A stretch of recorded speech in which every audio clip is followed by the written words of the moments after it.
topic du jour is SARS-CoV-19. Is sort of an update about the virus,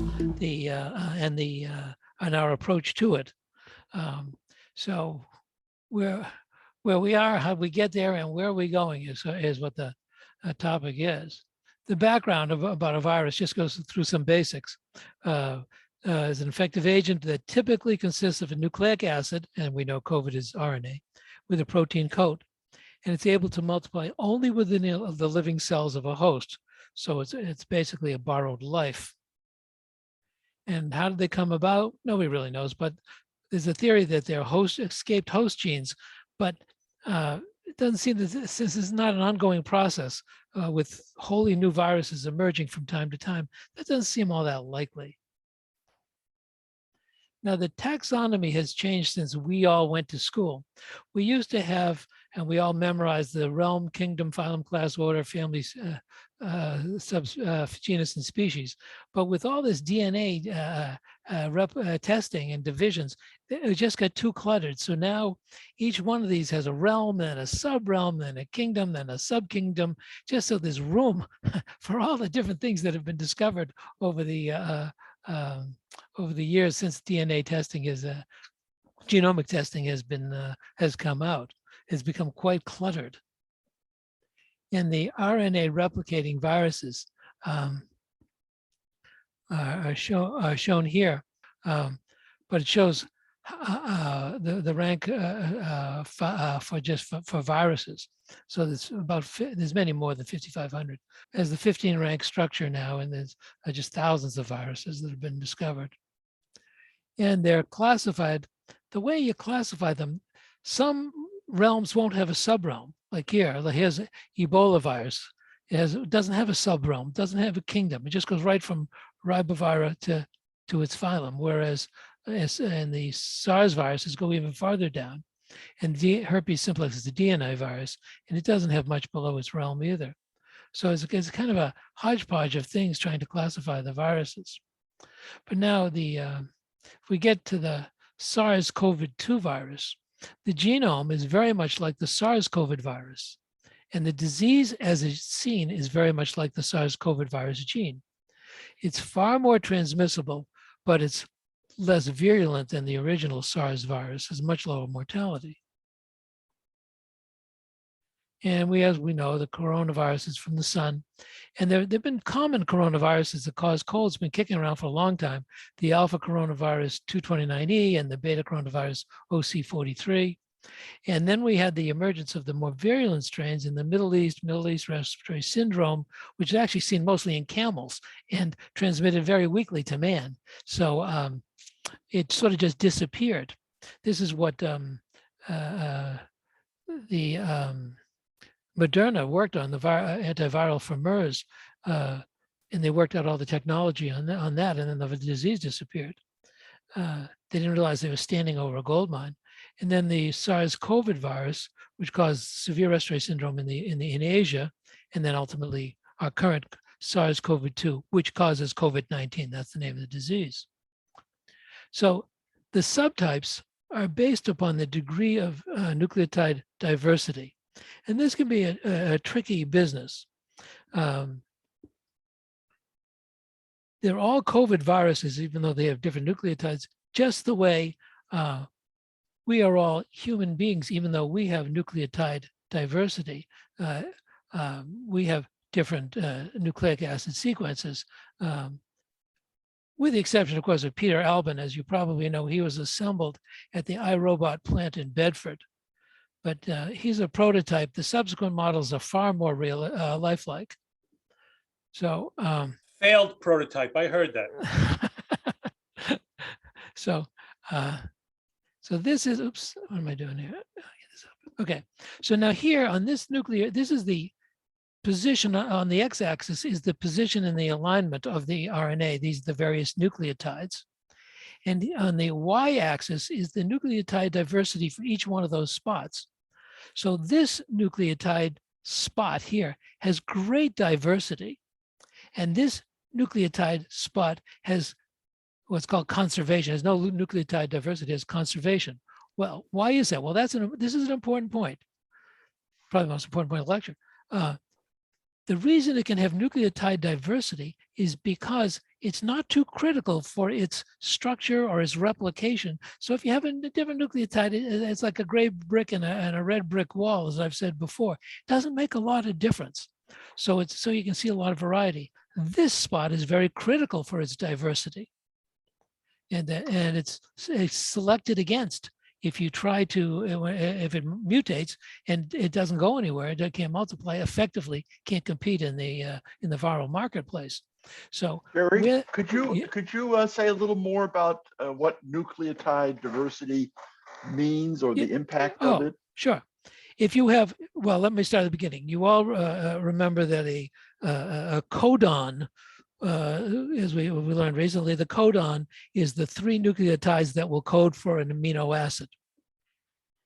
So if you have a specific codon, let's say you have a long, as here, you have, what is it, 30,000 nucleotides. So you have 10,000 codons. So if one of those codons is coded for alanine and you change it to valine, that's the diversity. Now you have 2. And if it is proline, now you have 3. That's what's meant by nucleotide diversity in that spot. Do you understand that now? Yes. So you're telling me that in the first vertical band, there's many similar.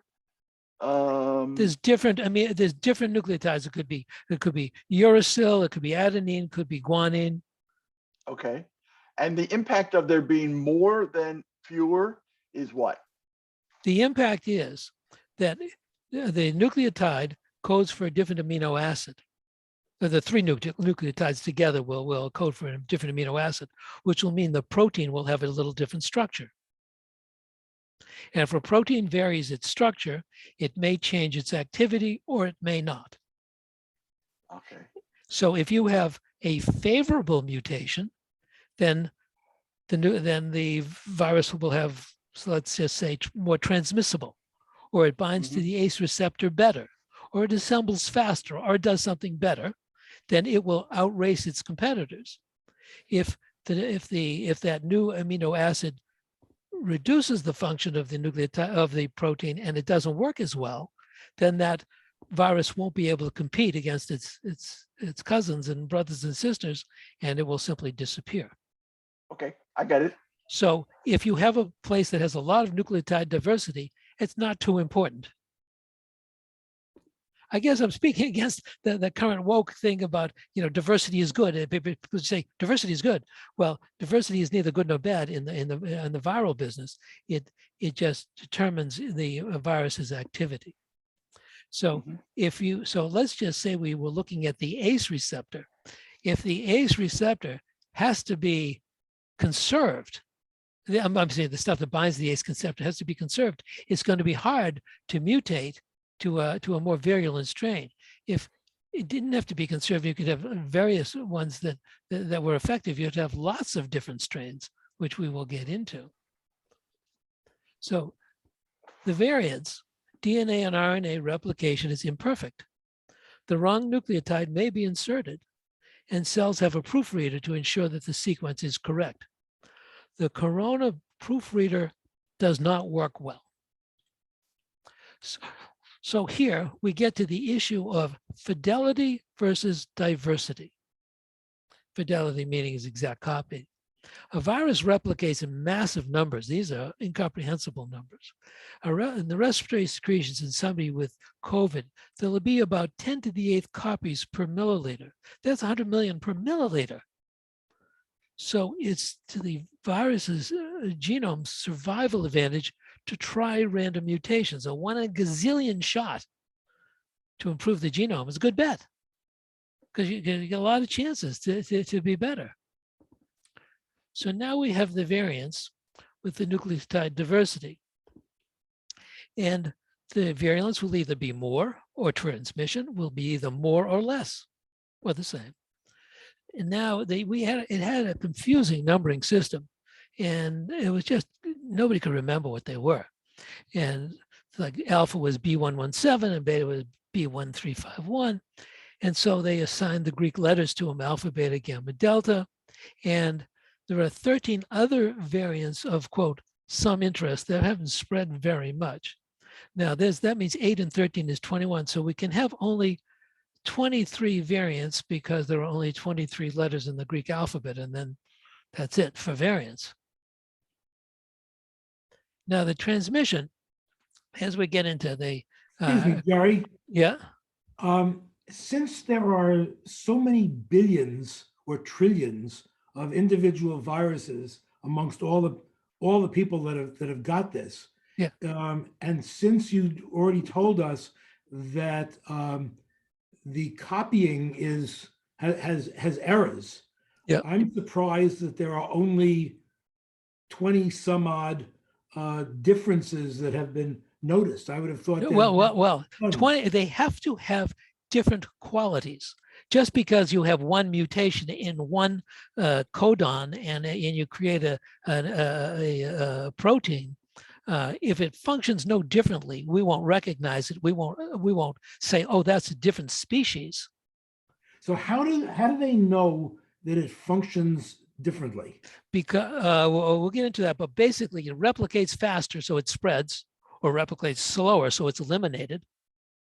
That would be one way we call it different. It has to have a different clinical presentation for us to call it different. Okay.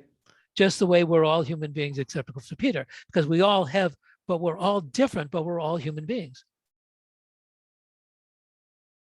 So let's get into transmission, because this is where things go off the rails here, in where science and society, they can't seem to get it. They just don't get it.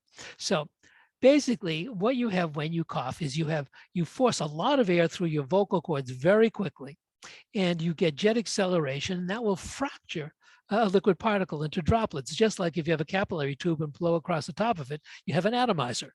You just create little droplets. And now, here's what really happens, despite what they say on television. If you have a sol. A sol is a suspension of particles in a liquid or gas. That's the definition. And an aerosol is a suspension of particles in a gas. And we're talking about aerosols. Now, when you cough, your large droplets go about this far. Your medium-sized droplets, we'll get more specific, medium-sized droplets go here. And the small droplets float in the air for hours. That's what they do. So if we contemplate it, 6 feet is what's called magical thinking.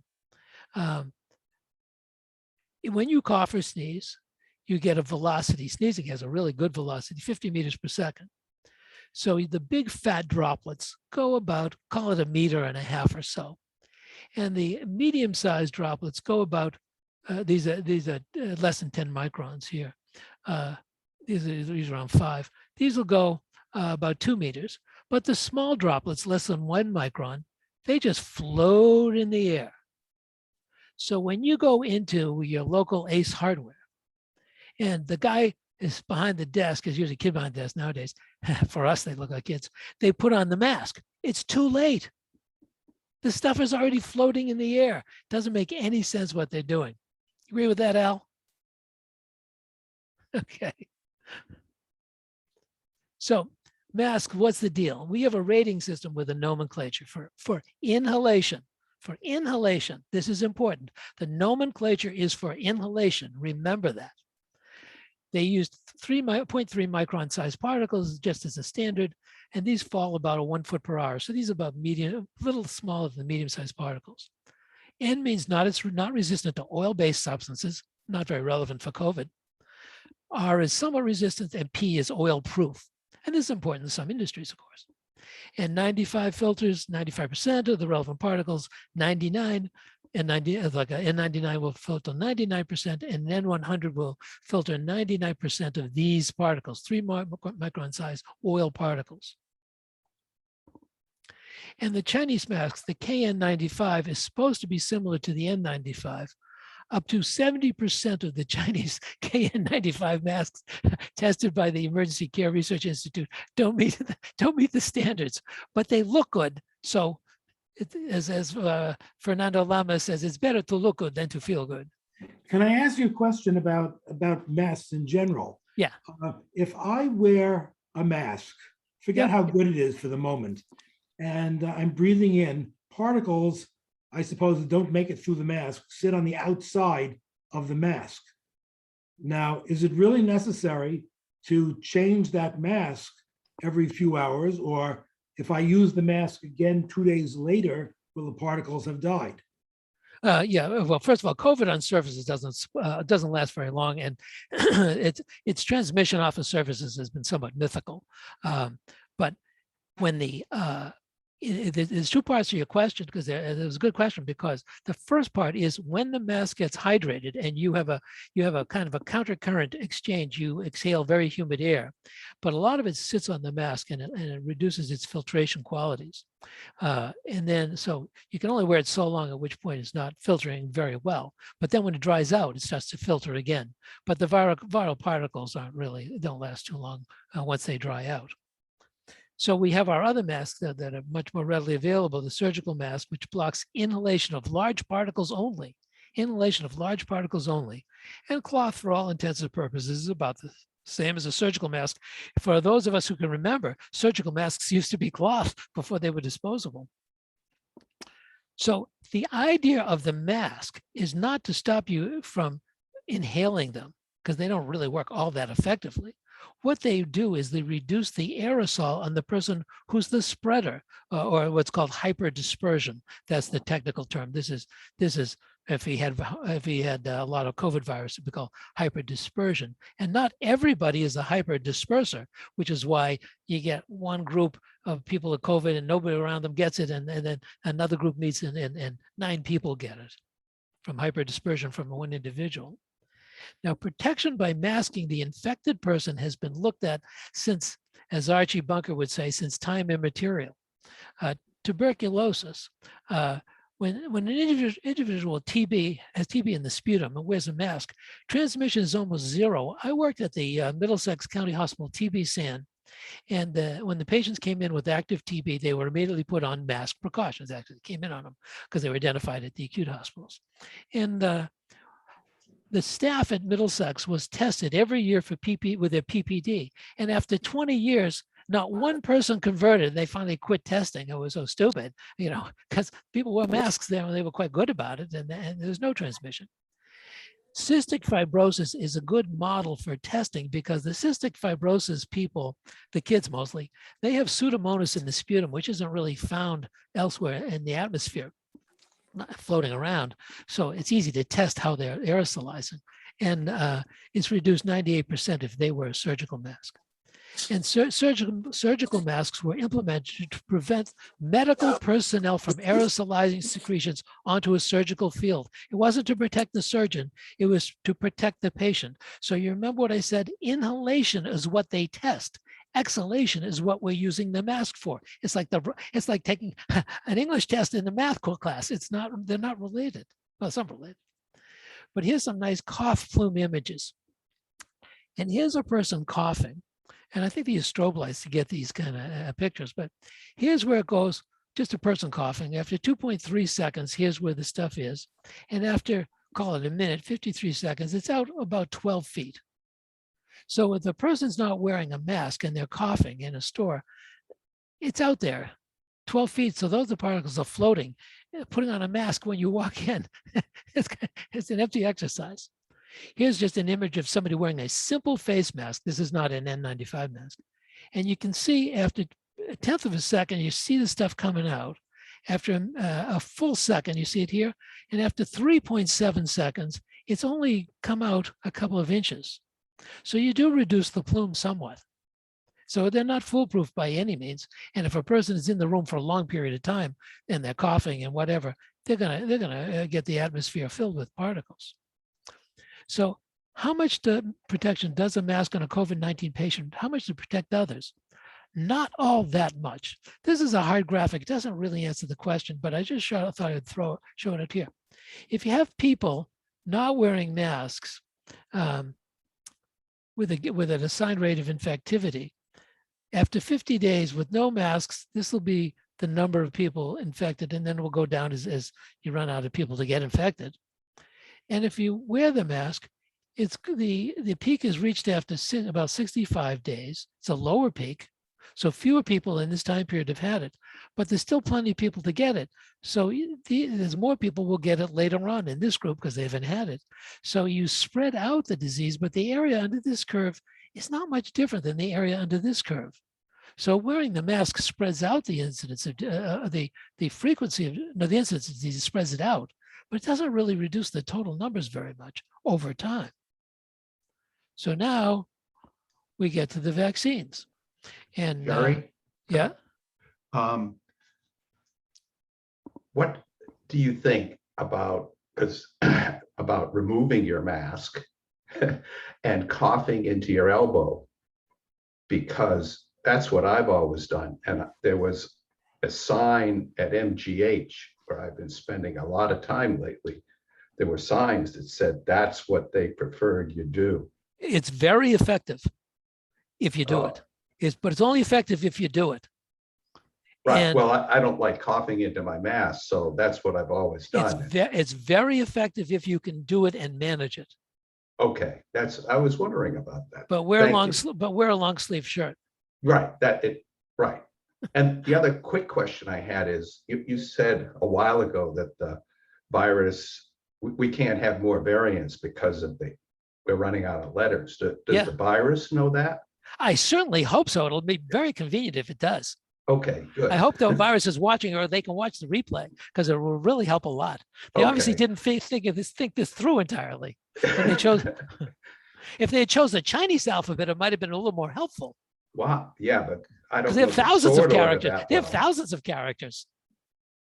And We yeah, but can't what's read the them. We sort can't order? read them. We can't read them. But the 1,000 would have been worked out better for the nomenclature. Okay, thank you. Now Hey, nobody Jerry, know. Jerry, how do you cough into the outside of your elbow? I never figured that out. The outside of your elbow, you held your hand in the back of your head and coughed through there.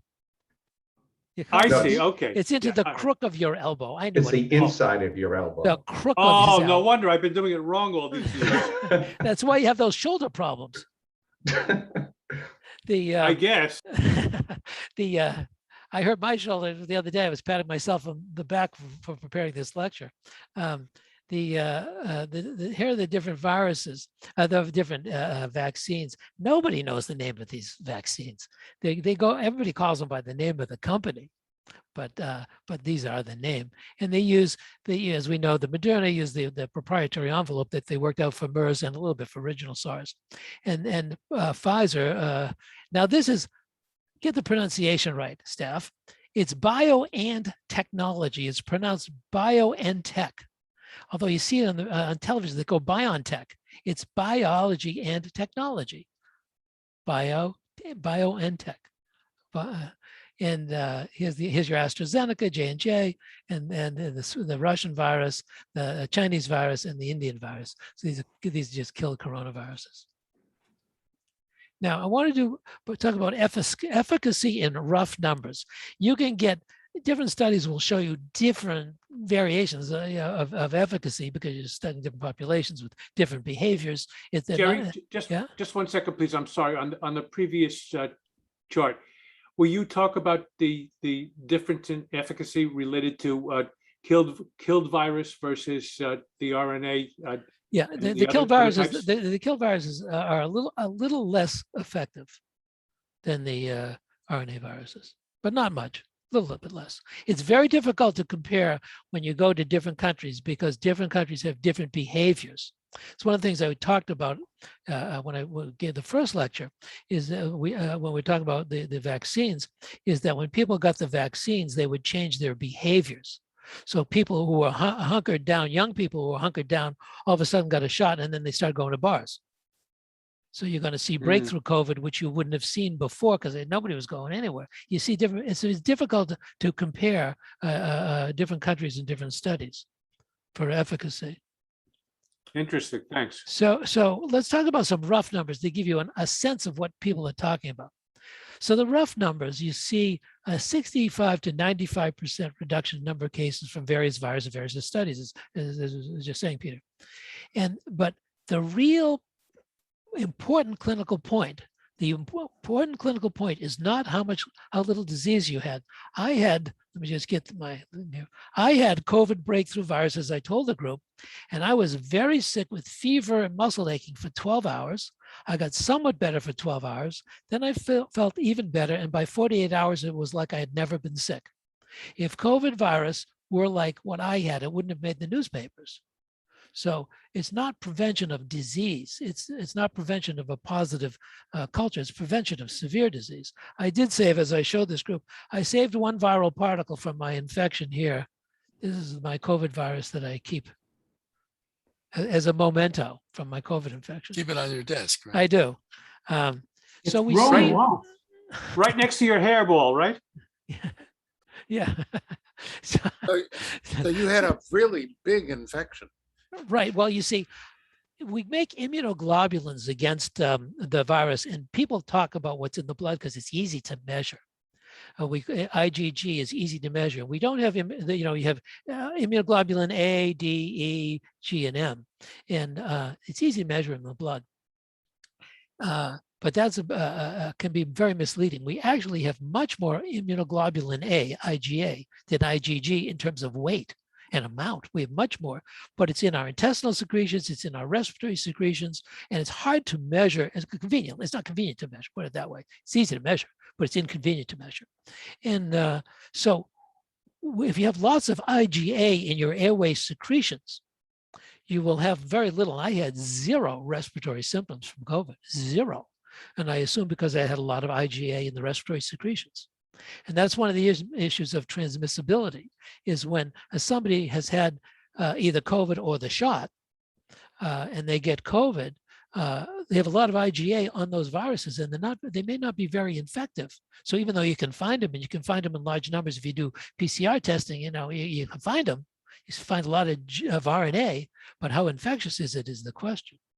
So if we look at severe disease and death, because that's really important, and death is really relatively easily recognized, it's actually age and comorbidity dependent.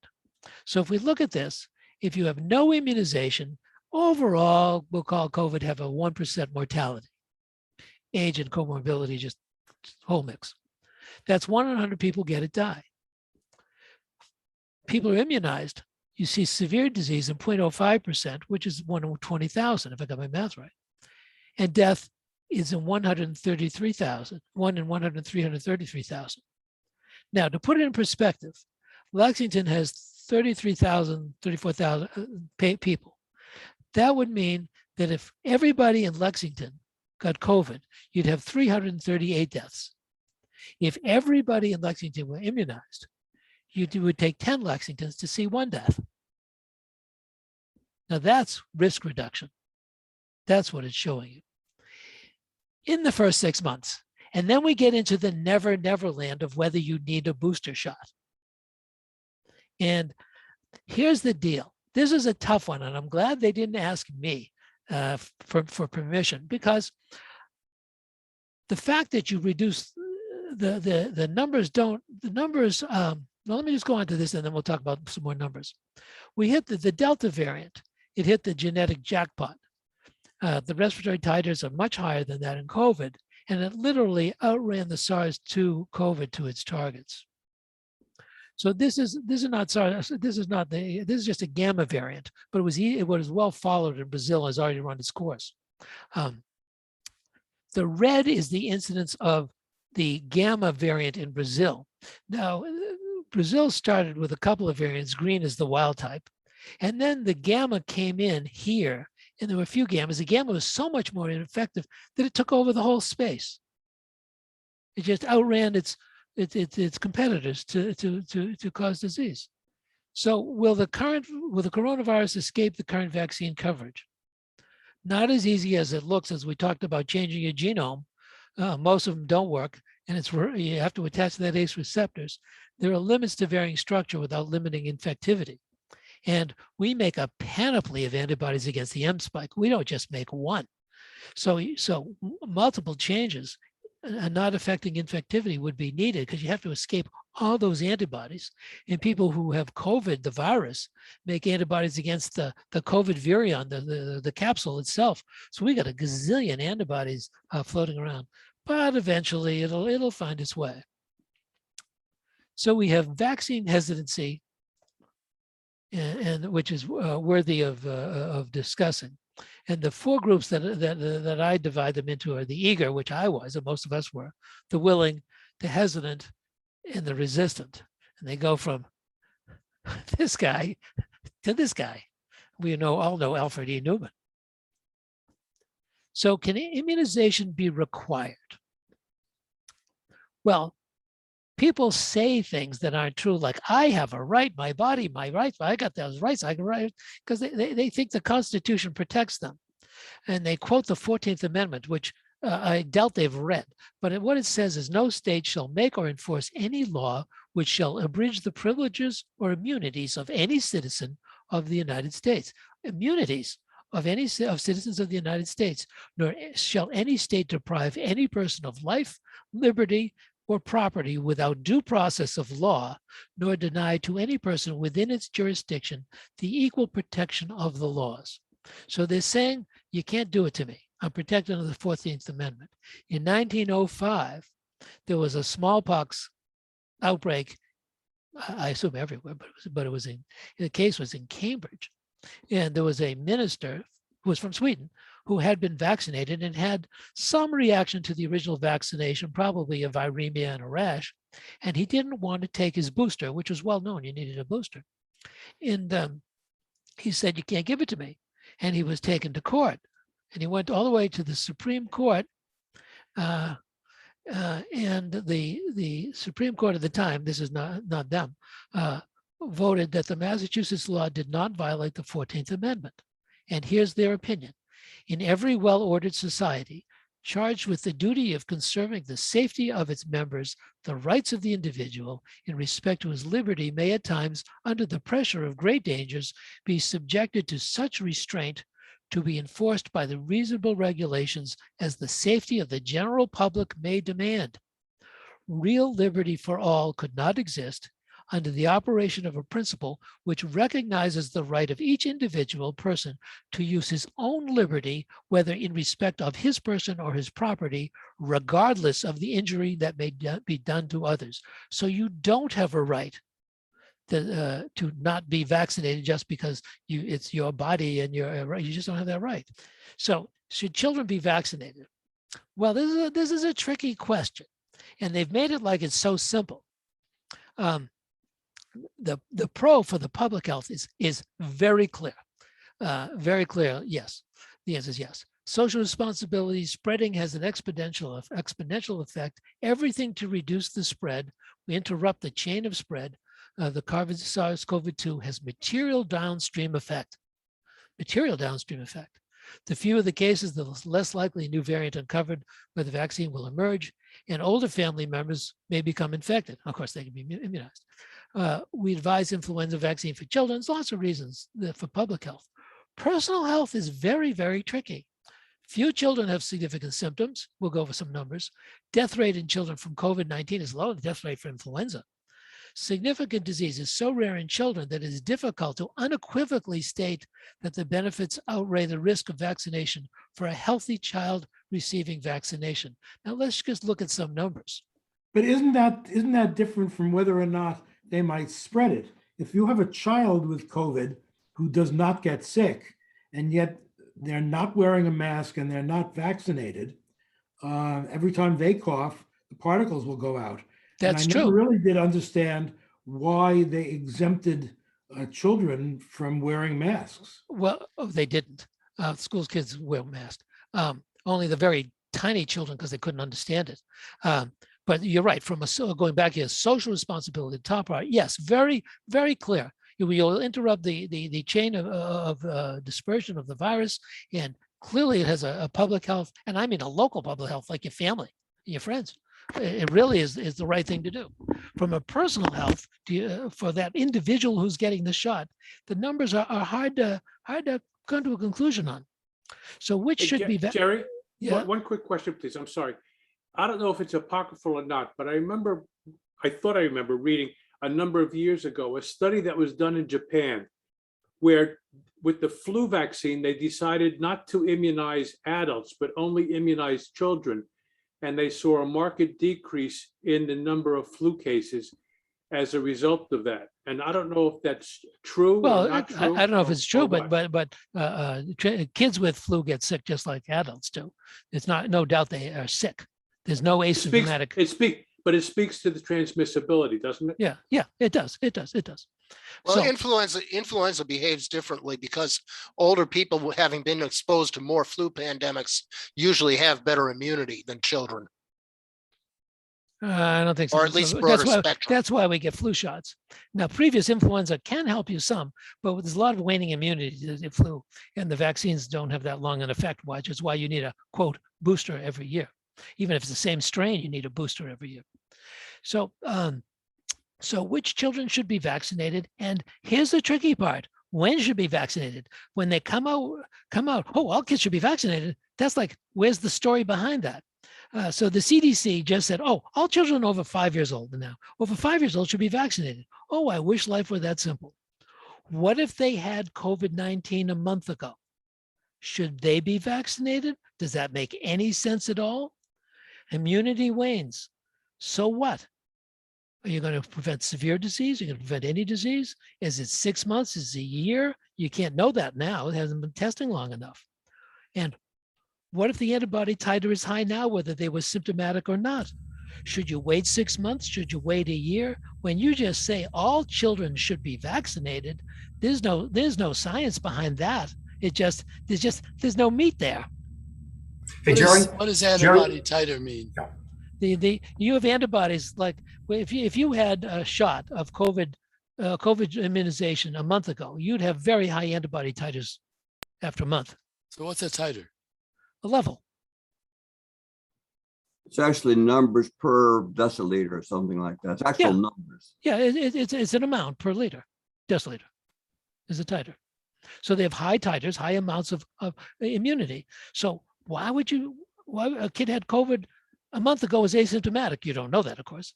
So should you test the antibodies in every kid before you give it a shot? Well, you can't do that. It's too hard. You know, they'll go through all these reasons why you shouldn't do it, because it'll be a cumbersome. You'll have all the kids at Gillette Stadium getting blood tests. I mean, it would just be, but there's no science. So what they've done is they've discarded the science because of the cumbersome nature of it.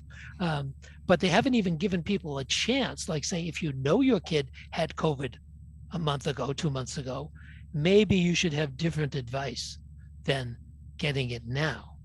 So it's, You're saying a vaccination when you've had it is bad? You're going to have a reaction, or what? well, you might have a reaction, but it isn't going to help you. But who cares? I mean, if it isn't going to do anything The bad. kid who got sick from the shot will care. And That's the what mother I who's was- up at 2 o'clock in the morning will care because the That's kid what has I a was fever. asking. Is, Yeah, the you kid know, has a you fever, get yeah. sick from a shot because Well, you yeah, had the disease. In Latin, they say in medicine, it is primum non nocere, which means first do no harm. Yeah. So if you're going to give a child a shot, you better be doing some good if you can potentially do some harm. Yeah, one thing I can say, I know somebody, an adult who got COVID, and he was told to wait to get vaccinated for a certain period of time. Well, I'm waiting for 6 months from my breakthrough COVID. Yeah. I'm waiting for 6 months because there's no information in my group. There's two groups out there.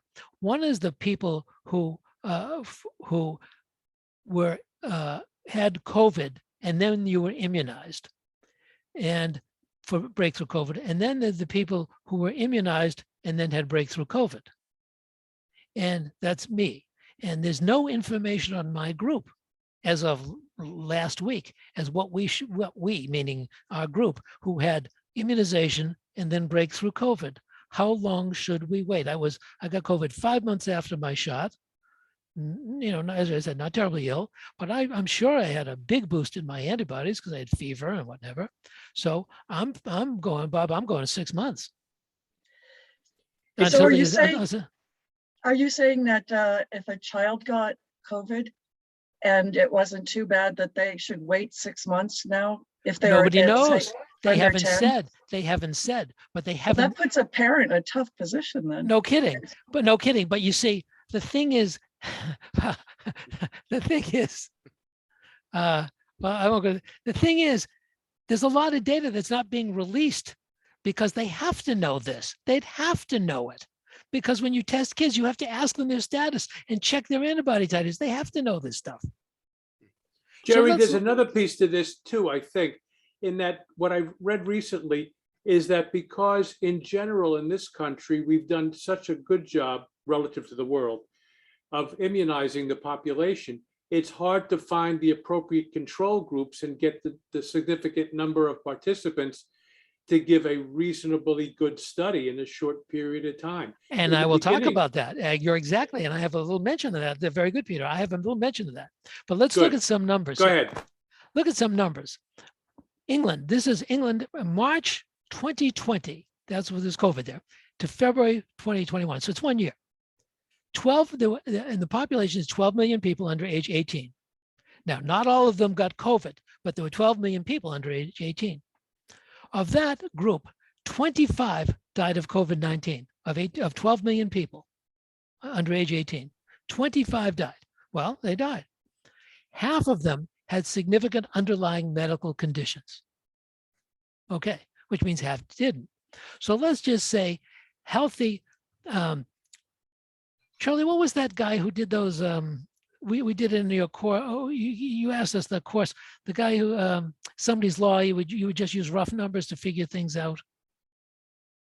I can't think of who We that call guy those Fermi problems. Fermi problems. That was Fermi. Yeah, right. Fermi problems. So it's like doing Fermi. That was a good exercise. I learned a lot from that, Charlie. Say we have 12 healthy kids. The 25 died. Say half of them. So half of them were healthy. So now 25 died.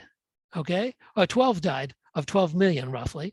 So there would be about 1 in a million chance of dying if you're healthy and under age 18. 1 in a million. So therefore, if the vaccine killed 1 in a million, then there's no benefit to that population. That data is pre-Delta, though. It is. But Delta is not more virulent, it's just more transmissible.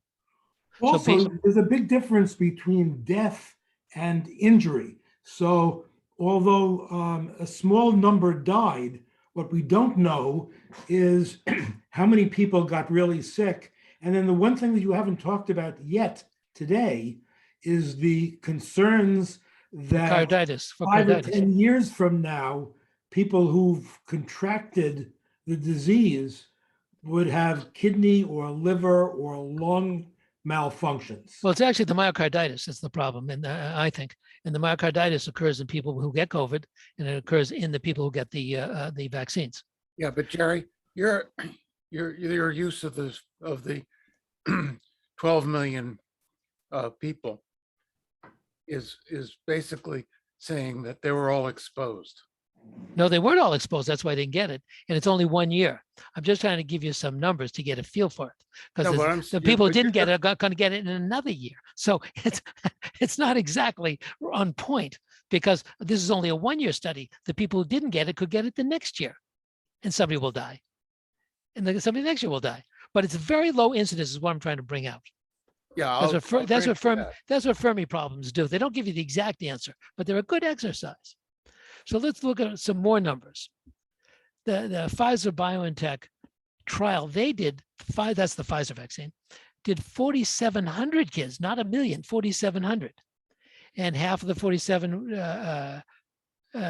so children tested represents an inadequate sample to compare to 1 in a million COVID mortality for the general population. It's just not mathematically up there. In the groups tested, there were no hospitalizations or death in vaccinated children, nor in children with previous COVID infection.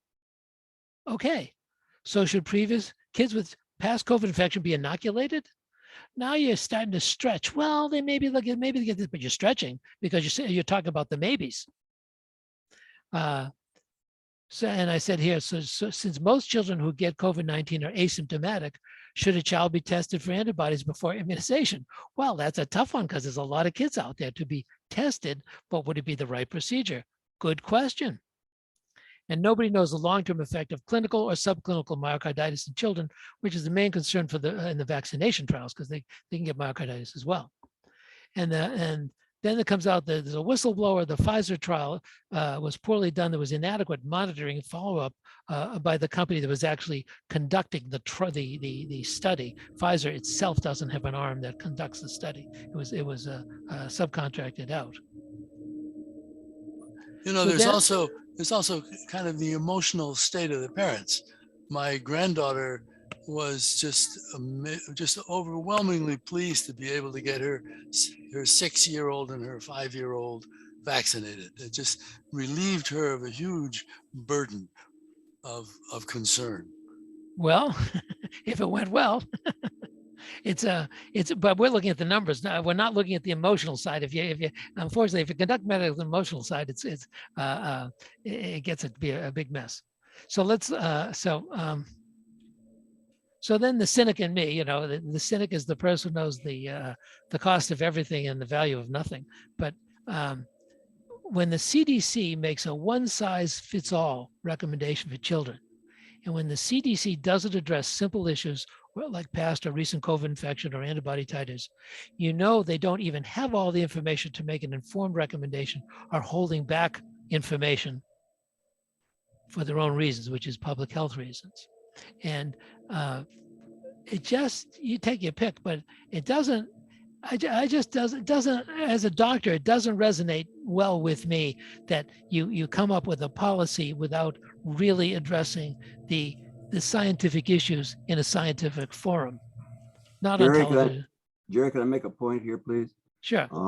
Although I agree with you on what you're saying here, if I can make a little temperate comment, CDC has a number of advisory groups, and they're looking at the epidemiological data as well as Correct. the hard data that you're Correct. pointing out here. Correct. So what they're doing is they're looking at historical data on other viruses as well as the MERS, SARS virus, and so forth. They're making their recommendations based on a lot of considerations, and I agree that it's not the hard data, but they're doing their best in trying to protect the public based on a lot of hypotheses, but they have a little bit more than just the hard data that they're going on. But you're retreating back into the public health issue, which is very clear they should be vaccinated. That's very clear. Right. And they are weighing the public health. Now, as a physician, I didn't deal with public health. I dealt with personal health. And Right. and it's very different. The disciplines are different. We'll get into that. So, you know, if people are interested in the CDC, some of us just read a book called Premonition. It's by Michael Lewis. It's about the pandemic and the run up to it and some of the politics going on in the background. And it was kind of well done. It's Michael Lewis is a popular writer and stuff, but it was well done, and it gives some insight into the CDC and the things they are and the things that they aren't.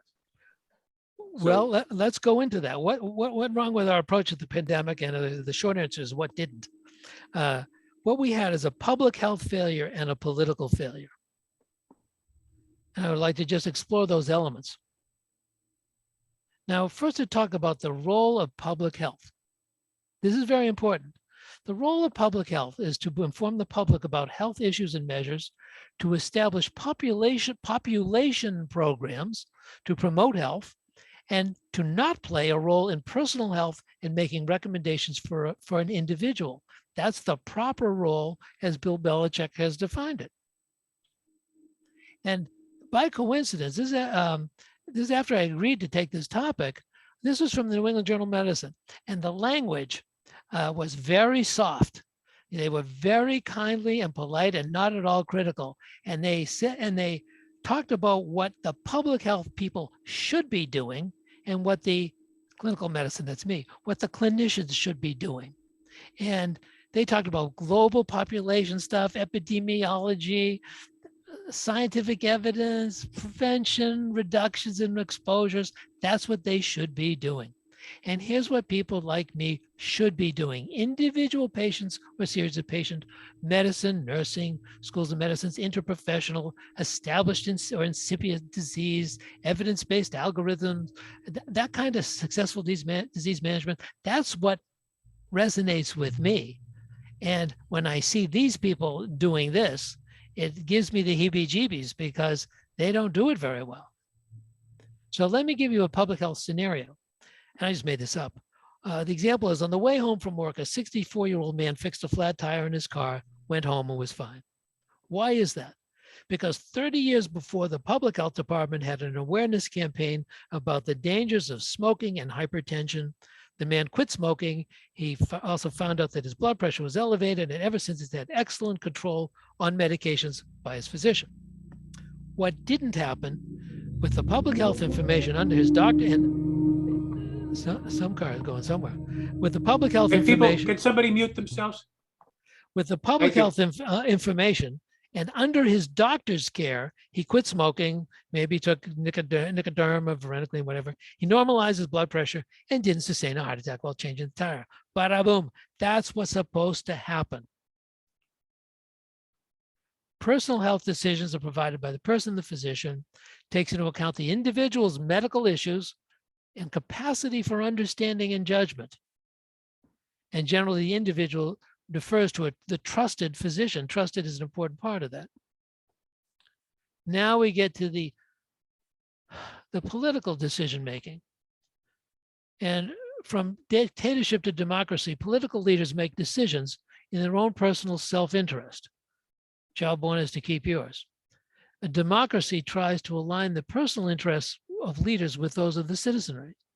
In a dictatorship, because the interests are unaligned, the dictator must force certain behaviors on the government agents and citizenry. That's just the way it works.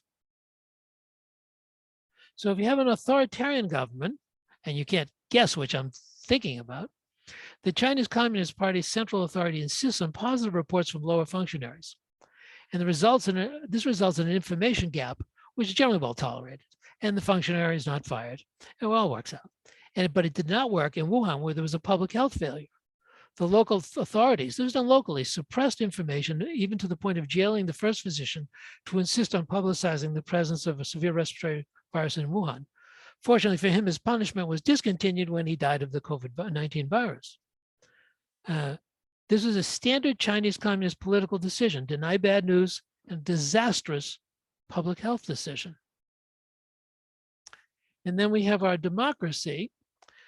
Early on, President Trump, who is, despite his faults, a great promoter, he minimized the significance of COVID-19 besides obvious medical information. It was a good political approach since the pandemic was bad for his reelection prospects.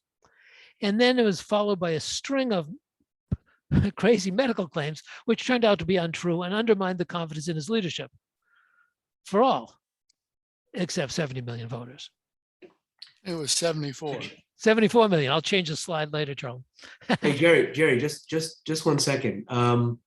If you go back to the slide on G, yes, this was true, but you have to admit that his actions post COVID, which were draconian, did serve a positive public health benefit in containing the spread of the virus because it was an authoritarian situation. True. That's true. Then he could enforce, as he says, everybody stay home for 6 months, whatever he said. He could enforce that. Yes, he could. But the public health failure was at the beginning.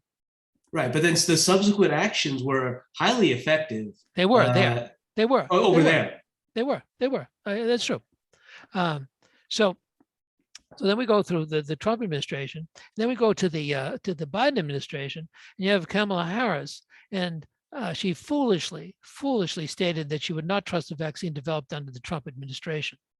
And that really started a whole bunch of things going on. And she now, of course, endorses the same vaccine. I mean, she didn't know that it was being made by established science companies, that Trump was sitting in the basement of the White House making a vaccine, really? And it made her look like an untrustworthy political opportunist. And then we have Joe Biden, who has said some things that has really have kept things off the rails. He said, you're not going to get COVID if you have these vaccinations.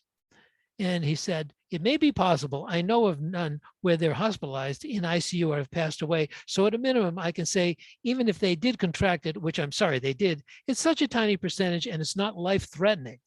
And when at the time he said that, they had 5,492 people, vaccinated people, had already died of COVID. So it simply wasn't true. And that really, and he muddled the whole message. And then the CDC, they had vacillating information about masks, and the CDC and other agencies, other governments, vacillating information about masks, distancing, infectivity, just muddled messaging and subjugation subjugation to the teachers union, made the CDC look like a political organization, again, undermining confidence in their advice. Now, had they stuck to the facts, their leadership likely would have been fired by President Trump. There you go.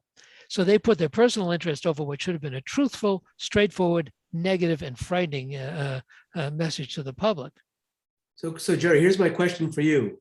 In this situation, the CDC should be pretty knowledgeable about the effectiveness of masks. I mean, they see it on an annual basis in Japan and South Korea. Okay, I'll take you on that, but let me just wait for a slide and I'll take you up on that, okay?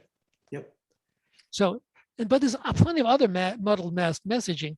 This is United Kingdom. This is great. February 25th, 2020, that's when it really started out there. Normal day-to-day activities such as face masks do not provide protection from respiratory viruses such as COVID-19 and do not need to be worn by staff. That's a good message. Jerome Adams, he was a Surgeon General. Now, look at the dates, February 29th. Seriously, people, stop buying masks. They are not effective in preventing general public from catching coronavirus. 3 days later, folks who don't know how to wear them properly tend to touch their faces a lot and actually can increase the spread of coronavirus. There isn't the slightest evidence of that. A month later, Adams announced that the CDC was changing its guidance and that the general public should hereafter wear masks wherever sufficient social distancing could not be maintained. Well, that's muddled messaging. And he didn't look at anything. He didn't review anything when he said those things. He couldn't have. And then Rand Paul was suspended from YouTube for saying most of the masks you get over the counter don't work. Now, you oversimplified, but the KN95s were well known to not be up to standard by that point. Now, Anthony Fauci, not a man not without his own problems. In February 2020, he said there's no reason to be walking around with a mask.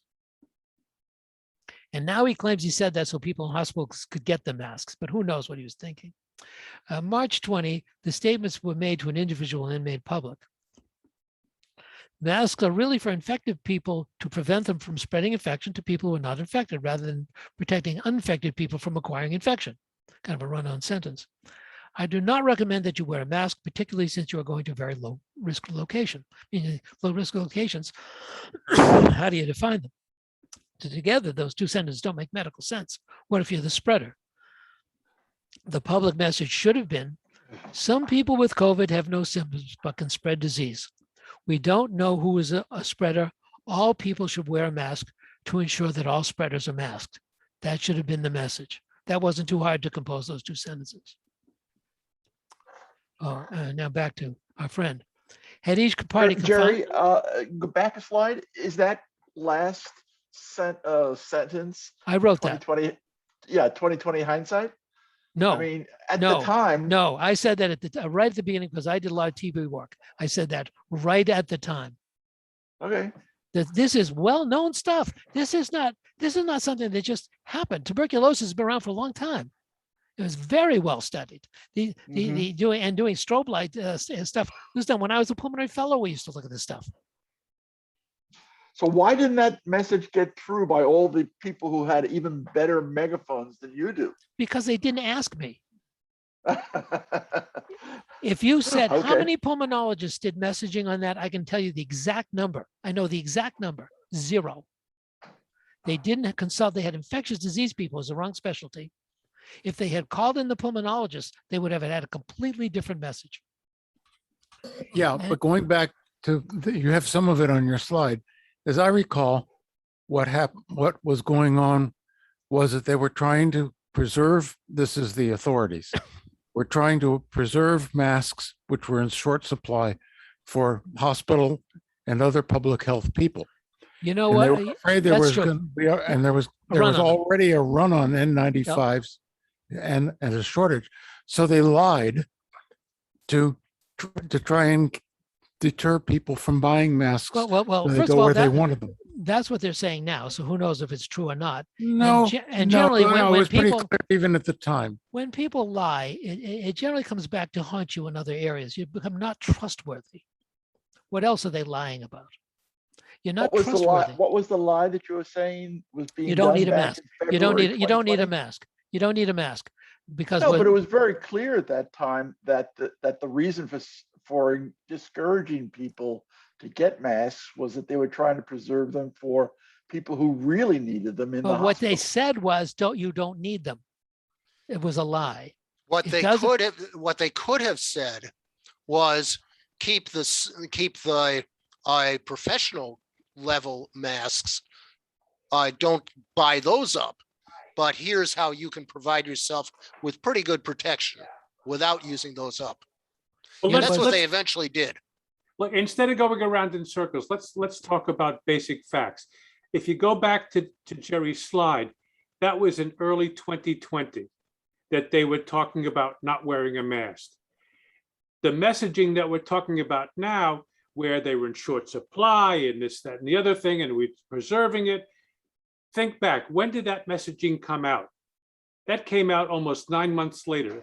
If memory serves, it was early this fall that we started hearing that messaging about short supply of N95 masks. No, No, the the shortages, reason for it. the No, shortages not at showed all. up in February. No, they were in March. short supply right away. Right away. they were Oh, in I short supply. understand there was short supply, but Yeah. when did the messaging come out to contradict the fact that they were wrong in saying don't wear a mask? You're about right then. You're about right. No, then. within weeks. Within weeks.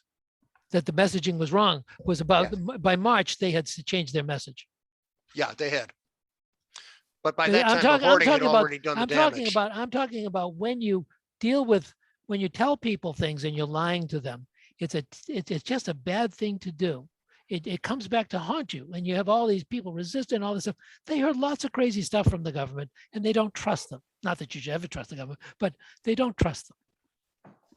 So No, the differentiation you're making between public health and clinical health is on point. And trust is the foundation of public health.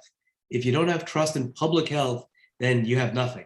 or in your physician. And that's absolutely critical. What they should have said was what Jerry said, that don't buy N95 masks, and the government simply could have restricted them from being publicly available. But you should wear the standard masks that are widely available. And if more people had done that in February and March, then the spread would have been far, far less, which is evidenced on an annual basis in South Asian countries. Singapore, South Korea, and Japan. They do it every single year, and their incidence of flu is far less than anybody else's. Those are very I don't good know points. why that message wasn't simply copy pasted to this country. Those are excellent points. And I know how many times total Al Levin and I lied to our patients. I know the exact total, 0. That right? That's the exact total, 0. But Jerry, just to put a point on what you're saying, to let you go forward. Right now, 99.999% of us have 20/20 hindsight. And that's the unfortunate part. Early in this whole thing, we were all grasping at straws. We were all, No, literally Peter, that's deathly not afraid. true. That is not true. We were Public not all in general? grasping. I'm talking the public general, but not all of us. My wife is a Well- nurse, and we were talking about this stuff right then. We were talking about this is crazy. This doesn't make All any right. sense. And Lena Wen, the great Chinese woman, well, she's American Chinese, I love her because she skewers everybody. She was doing it then. You see All her right, on Jerry, CNN. let me change what I said. Let me just say 99% of the population. Okay. The 1% of you who are doctors and had some better insight Right. is fine. But 99% of the population didn't know which way was up. They couldn't spell COVID if they gave them And the you weren't letters. getting good advice from you weren't getting good advice from the CDC to help you. Hey, Nobody guys, was getting good excuse advice. me. It's 11:10. Jerry, Let me keep I don't know going. how much more material you. I don't know either. Let me just keep going here. Okay. So each party can find the public remarks of it, we're in a better place. Okay. Then we get into disinformation. false information is intended to mislead. This is from the dictionary. False information intended to mislead, especially propaganda issued by a government organization to a rival power of the media. Note how governments are the major purveyors of disinformation, but when we get to the forms of disinformation, we get this misinformation, which is distortion of factually incorrect, and some of those are assault on personal liberty and bizarre conspiracy theories. But I wanted to go back to the old days. Smallpox comes as two types: variola major and variola minor. And variola major is a severe one, where you get an overwhelming viremia and uncontrolled immune response, just like with COVID. And here's a kid with all the pox on them. And the mortality of variola major is 30%, and the hemorrhagic form was 100% mortality. So that's a pretty bad disease. And the treatment of smallpox, which some of you remember, some of you probably knew Edward Jenner. He, before Jenner was- Personal friend. Yes. I think he was two years ahead of 11 in high school. He was in my class. He's in your class? Oh. Variolation was the first thing that was done, which they took a very small inoculum from a smallpox person with smallpox and scraped it into the skin of a person without smallpox. And they got a very small inoculum to give the body time to build up its immunity. And it had something between 0.5 and 2%, which is very different than 30%. That was called variolation, but the people got sick. And then Jenner noted that the people on farms didn't get smallpox, and they knew about cowpox, which looked very similar in the udders of the cows. And he did variolation and using cowpox, and of course nobody got smallpox, or 0% mortality from the vaccination, and they didn't get smallpox. But there were anti-vaxxers then, and you can see the cows going out of the mouths and out of the arms and out of the ears and whatnot. This is back from Jenner's day, and we had the anti-vaccinationists. This is a guy, Alexander Ross, and he wrote that every one of these statements is incorrect. There's nothing correct here. Vaccination has been weighed in the balance and found wanting.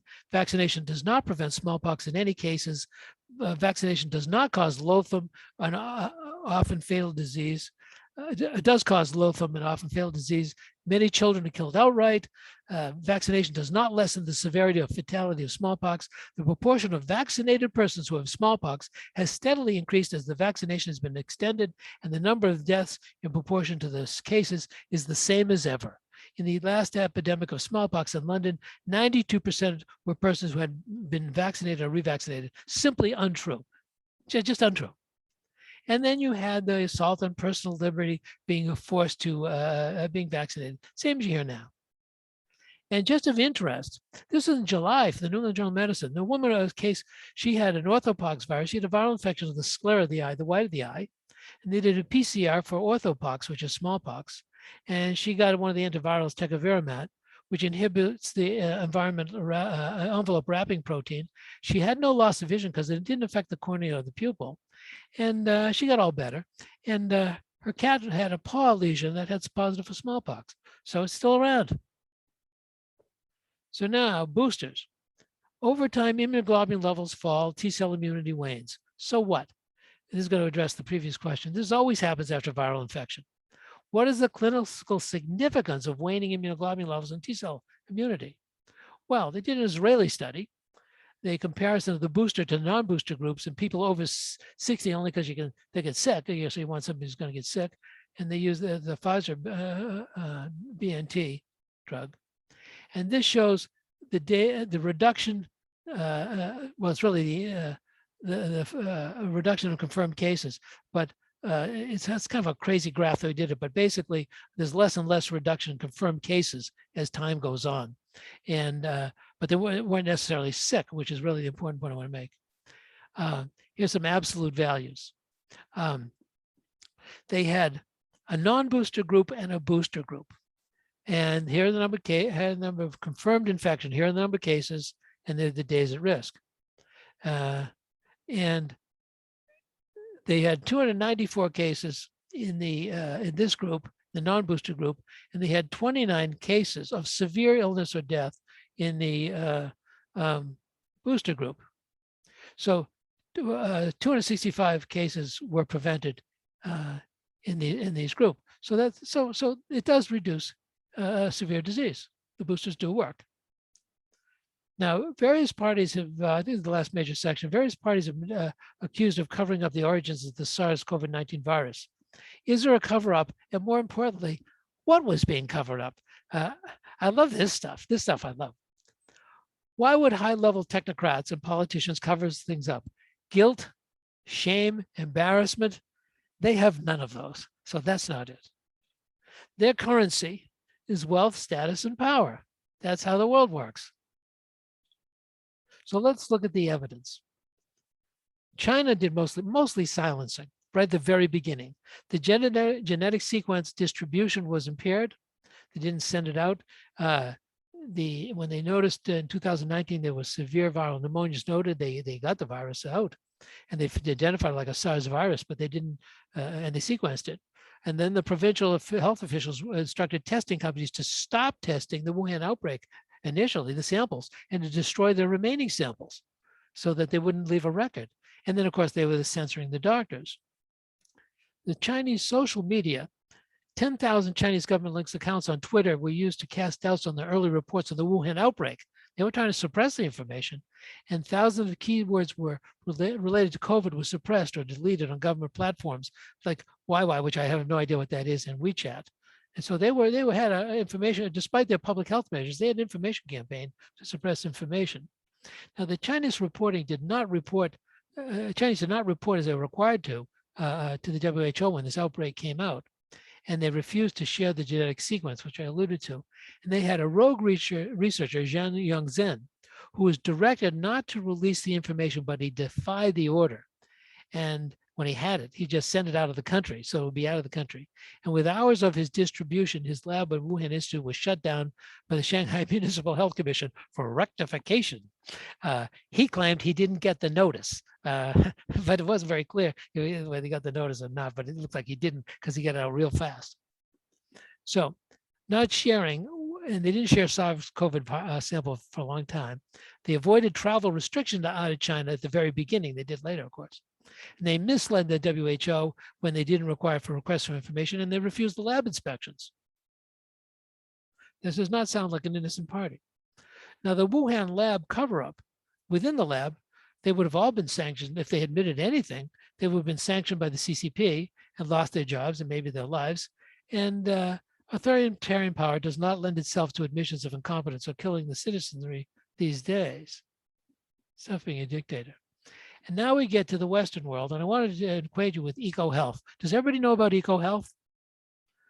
Great organization. No. EcoHealth is the conduit for the CDC grant to the Wuhan lab and multiple other Chinese research facilities. And its medical director is one Peter Daszak. Important, Peter Daszak. Now, suppose the numbers don't really add up here, but they're a lot. Military funding that they did for grants to various places was 36 million for scientific research. And their total funding, it said over that year, they said their funding was 61 million. But since I'm the cynic, I got their Form 990. Does everybody know what that is? Form 990, Charlie does. Form 990 is submitted by every tax-exempt organization every year. And they're available online, but there's always a delay in it. This is their 2017. I couldn't go any farther than that. Okay. Now, Peter Daszak, the president, he makes gross salary 336,000 and other salaries 65,000. So he makes 400 grand. Okay. Now that year, I told you that over a 6-year period, they said, what did I say? For 36 million, that would be 6 million a year. But by Form 990, they took 16 million in 1 year. It's not that, that's all military spending, but they got a lot of money passing through. And Peter Daszak wrote this letter to the Lancet. Now, the key sentences here are signed by 23 scientists that everybody says, oh, the scientists say, well, we stand together to strongly condemn conspiracy theories suggesting that COVID-19 does not have a natural origin. Okay. Daszak recruited the other scientists. He did not disclose his financial relationship. Here he is. This is a copy of the letter. Of the 23 scientists who signed it, 23 had financial relationships with the Wuhan laboratory. Now, some of them I think were minor. They gave talks and things like that. They were probably paid, but they had financial relationships, and none of them revealed. So Peter Daszak, he stated that he had no competing interests. He wanted Ralph Barrick, who's in the field is famous. He wanted Ralph Barrick to sign it, and he told him that he would publish the letter in such a way that this is in a letter to Barrick. He would not link it. It would not link back to our collaboration. So we maximize an independent voice. Not a good look. So Barrick, who had worked in conjunction with the Wuhan lab, did not sign the letter wisely. Okay, he's a professor in North Carolina State. There's Peter Daszak there. Hey, Jerry, one question, Jerry. When they analyze the virus, can't they tell, based on, I don't know, what do you call the purity of the virus, whether it was artificially manufactured or naturally occurring? Well, it has a lot of changes in it, which would be hard to accomplish. A lot of changes, hard to accomplish. But they haven't addressed it as directly as you might like. Now, here's another great quote from Jerry. I think Al wants to make a point. Go ahead, Al. You're muted or something. We're not hearing you, Al. We can't hear you. No point.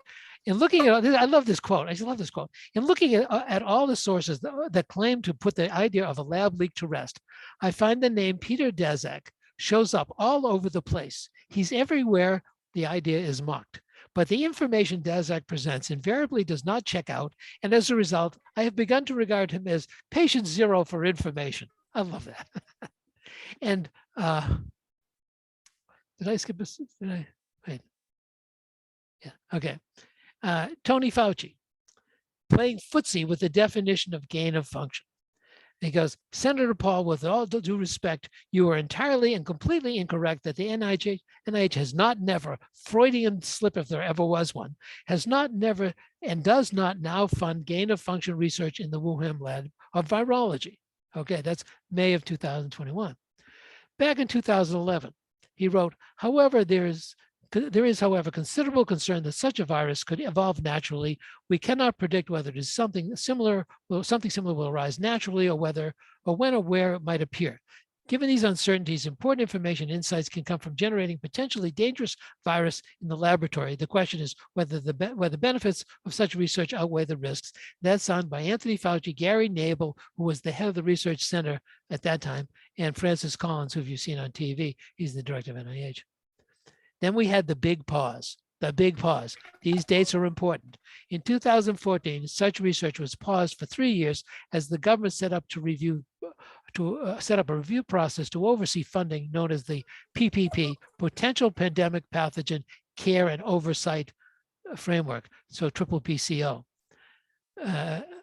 U.S. government gain of function deliberative process and research funding pause on selective gain of function research involving the influenza, MERS, and SARS viruses. To the rescue came EcoHealth. Jerry, can I ask a question? I've heard this term gain of function before, and I thought I understood it. Could you give us just a paragraph on what it is? Yeah, gain of function means you make the virus do something that it couldn't previously do. So you have one virus that can attach to the ACE receptor, and one virus has a lot of virulence, and you combine the two, and now you can infect a cell because it can bind to the ACE receptor. That's gain of function. And it's done for what reason? To see if it can happen.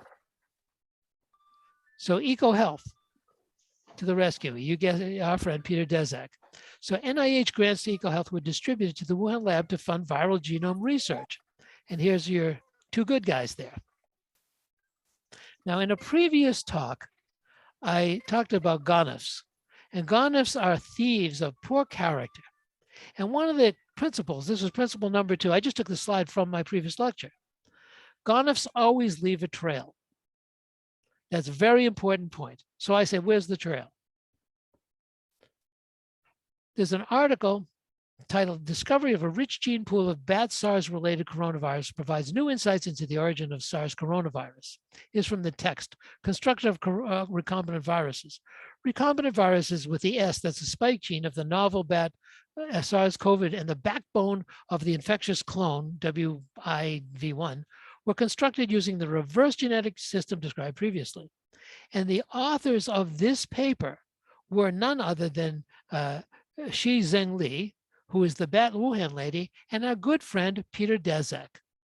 And this is a gain of function, which I'll show you the function was in a second.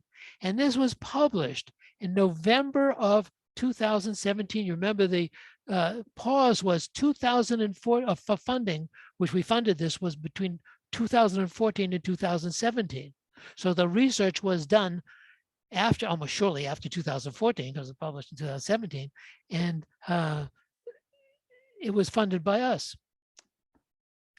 Now, here's the text for the pause. It says, new US government funding will not be released for gain of function research projects that may be reasonably anticipated to confer attributes to influenza, MERS, or SARS viruses, such that the virus would have enhanced pathogenicity and or transmissibility in mammals and the respiratory route. And then it goes on to talk about doing research on without altering them. And as Richard Ebright, he's a famous guy, Bruckers, he said, the research met the definition for gain of function research of concern under the 214 pause. Then, this from a quote from Andrew Miller, in October 21, NIH acknowledges US funded gain of function at the Wuhan lab despite Fauci's denials. The National Institute of Health is now admitting to funding gain of function research on bats infected with coronaviruses at a lab in China, despite repeated denials from Anthony Fauci that US tax dollars were used on the funding. In a letter from Tabak to Rep. Comer, ranking members of the House Committee admits a limited experiment was conducted in order to test if the spike proteins from naturally occurring bat coronaviruses circulating in China were capable of binding to the human ACE2 receptor in the mouse model. And with the combined virus, the mice were sicker. This is clearly gain of function. Can't deny it. So let's just finish up with the new medications, which you're going to hear a lot about. There's molnupiravir, Lagevrio, and ritonavir, and PF. All these numbers, I'm going to tell you what they are.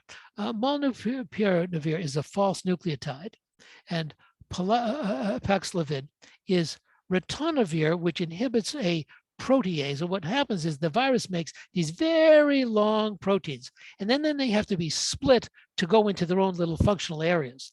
And if you can prevent them from being split, then you don't have the smaller replicating particles and parts of a virion and whatever enzymes they need, you don't have them. And that's what ritonavir does. And that's the PF, this one is from a mature group of antivirals. These have been around for a good while that prevent proteases from working as well. And this is one of theirs. It doesn't have a regular name yet.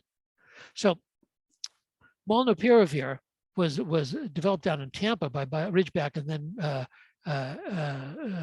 Merck took them over to develop it further. And it creates viral mutations.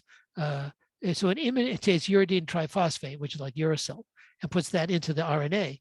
It forms a stable base pair with either guanine or adenine that fools the viral proofreader and creates non-functioning RNA. And this is a pill, and it reduces hospitalization death rate by 50% if people get COVID. That's pretty good. But even better, the Paxlovid with the two protease inhibitors, ritonavir and whatever this is, given it early, it reduces hospitalization death by maybe 98%. I've seen figures 95%, I've figured 90%, but a lot. And there were no deaths in the Paxlovid arm. So that's a Paxlovid arm. So that's a very important, it's also a pill. And what you find out when you take these pills, it probably is going to be by like baloxavir, which is given for influenza. If you take baloxavir at the very, very onset of symptoms of COVID, people get better in like 8 hours. It's amazing when you inhibit the viral replication right at the beginning and prevent it from getting a head of steam. And that may be, now you heard this from me first, so just remember you heard it from me. It may be that people have a supply of one of these in their homes, that they don't have to go get a prescription and call the doctors off on Thursdays and all this stuff, that you'll get a test for COVID virus and you'll have it at home, or you'll have it in your car, and you'll take it right then. Now you heard this from me, we'll see if this happens. So that's the latest on the follow-on drugs for COVID to prevent disease. The issue of spreading remains to be seen. But that's pretty good when you prevent death. Jerry, are you writing the prescriptions? Yes, I would take a $20 bill, please. Okay, I'll put the appropriate information on the 20 and I'll give it to you. Okay. And that's all the stuff. I mean, you can go on forever on this stuff, but this is what I. That was That was really a good. great talk, Yeah. Jerry. Thank Yeah, you, Jerry. really good. Yeah. I think really complete and it covered a lot of ground. Right. And A even if we took it- lot of ground to be covered. You made Even one if we mistake took on the issue- last slide. You made one mistake on the last slide. That's supposed to be Porky Pig. Oh, is that who says that's all, folks? Yeah, he's the one who goes, that's all, folks. He has the Joe Biden. Oh, you're syndrome. right. It is. That's right. That's right. Yeah, that's right. You're right. There goes my trust. Oh, geez. See, you've spread false information subliminally. There you go. What's up, Doc? Great talk. Great talk, though, and great Yeah. insights. Wow. Steve points out that he's what's up, Doc. That's what's up. All right, there you go. So Jerry, I just have one point. I don't know why the issue of the fact that this thing could have been created in a lab was dismissed. I mean, it happened here in the U.S. in Holmdel, I think, in the 60s or the 70s. A batch of smallpox was inadvertently. Yes, and what did they do? I know exactly what they did. It was in New York City that the person They covered it up. No, they went to New York City and they isolated 8 blocks and immunized everybody. It didn't spread. Right, but, okay. They jumped right on it. Yeah, no, but my point is They might have covered it up, but they might have covered. Wouldn't know if they covered it up, but they jumped right on it and immunized everybody, grabbed everybody, and say no, there was no choice. He said you can get smallpox, and everybody just stuck out their arm. In those days, there's none of my rights and my body. Everybody stuck out there because everybody.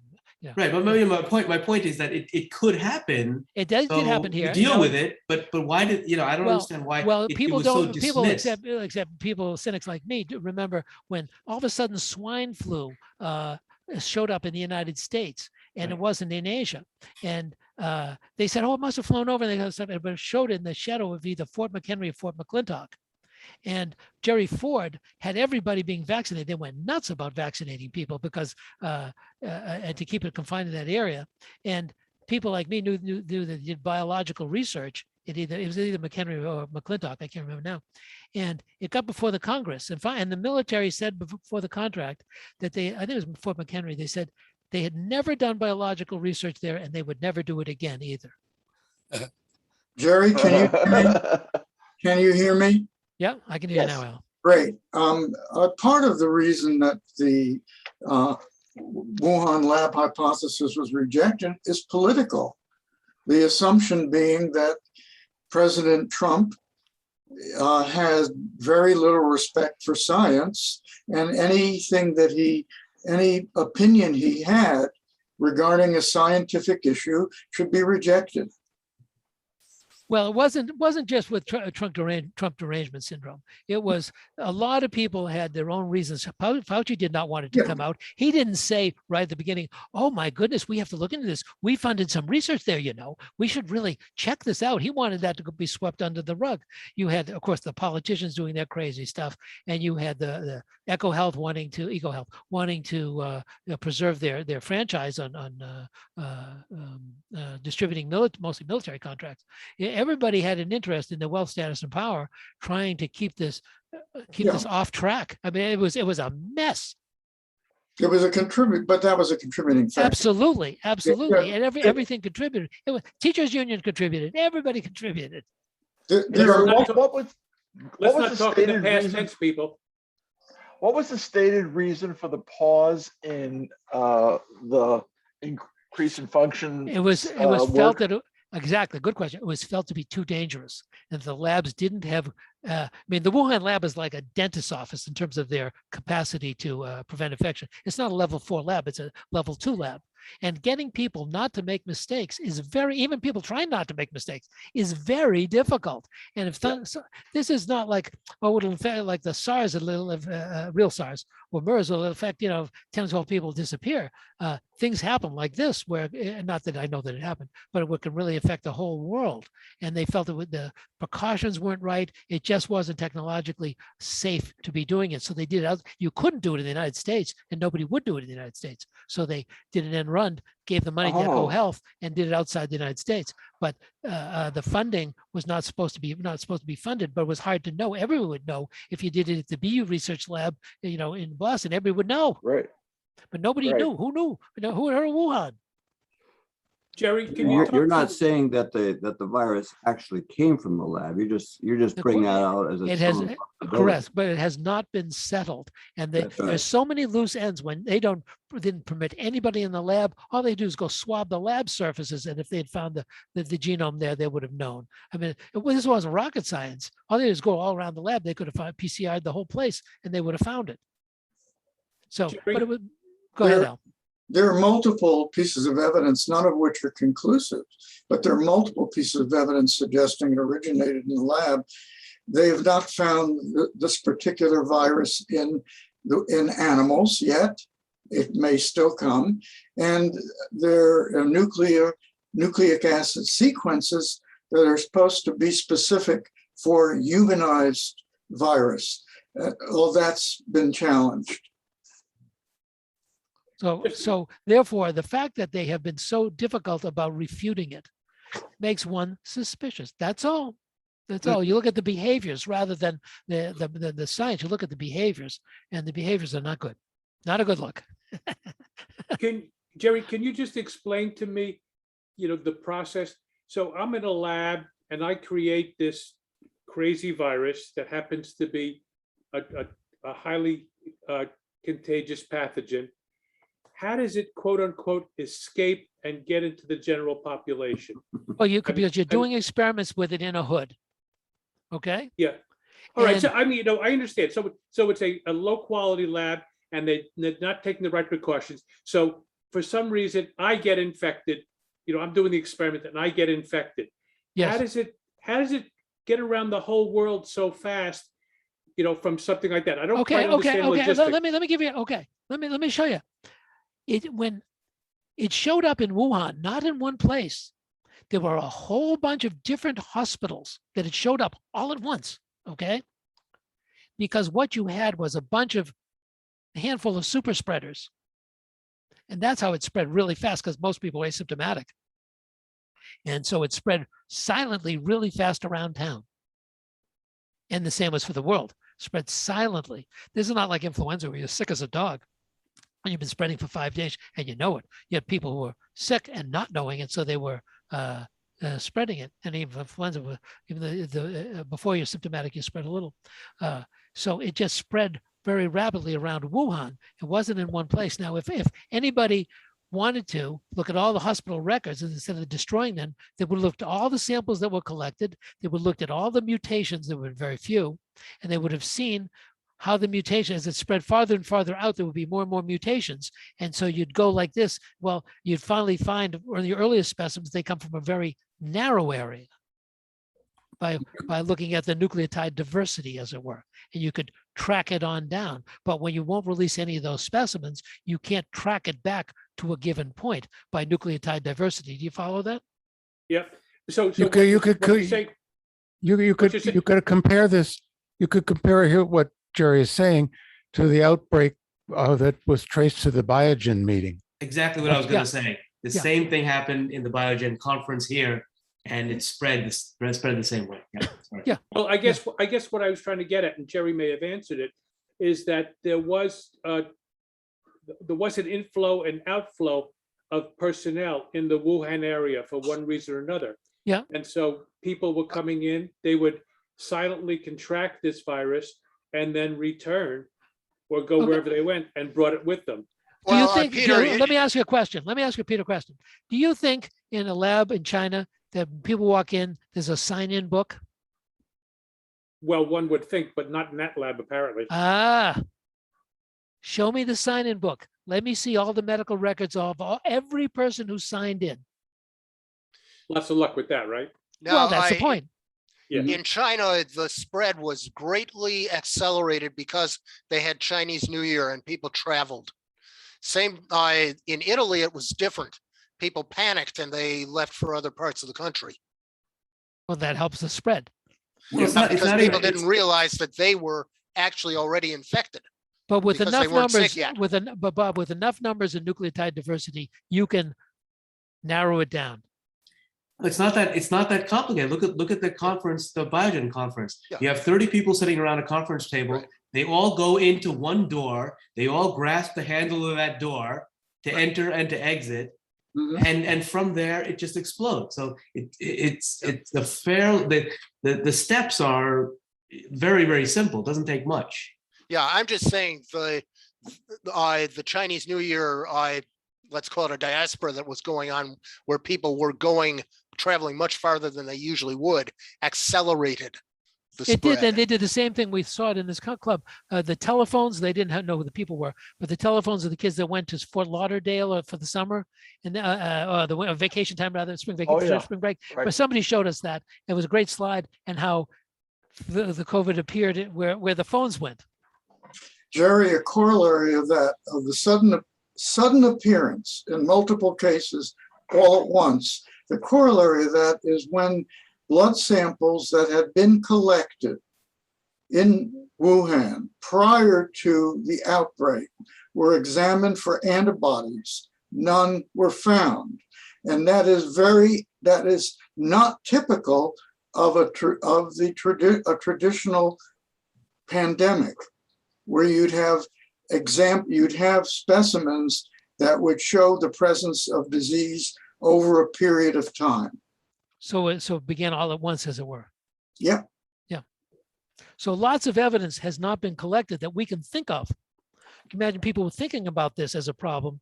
They could have got to the bottom of it, but the Chinese government didn't want them to get the bottom of it. Now, if you were completely innocent, you'd want them to get the bottom of it. Well, it seems that the US government is dragging its feet as well. Well, because they have things they want to keep under wraps too. I found it interesting, a number of years ago, a book written by Stephen King, don't get upset yet, called The Stand. It was written in 1978, deals with a laboratory that invented an extremely infectious disease, a respiratory disease that had a very high kill rate. 99% of the people who got it died. One guy escaped, and as he died, he drove into a gas station, and from there, Stephen King describes how it spreads throughout the world. And as this thing was evolving a year and a half ago, it seemed very much like this book. Well, people have been thinking about pandemics. Riveting pandemics. read. This is a riveting read. If you haven't read Stephen King's The Stand or watched the show, it'll seem very familiar. Well, You Bill could Gates. also read Oryx and Crake, which was Margaret Atwater's take on this, and which basically shows how the human race is destroyed by very clever design of a virus. Well, Bill Gates has been talking about that he's now, out of favor now, but he had been talking about a possibility of pandemic and preparing it for more than a dozen years. Well, the only difference between science fiction and science fact is that it hasn't happened yet. There you go.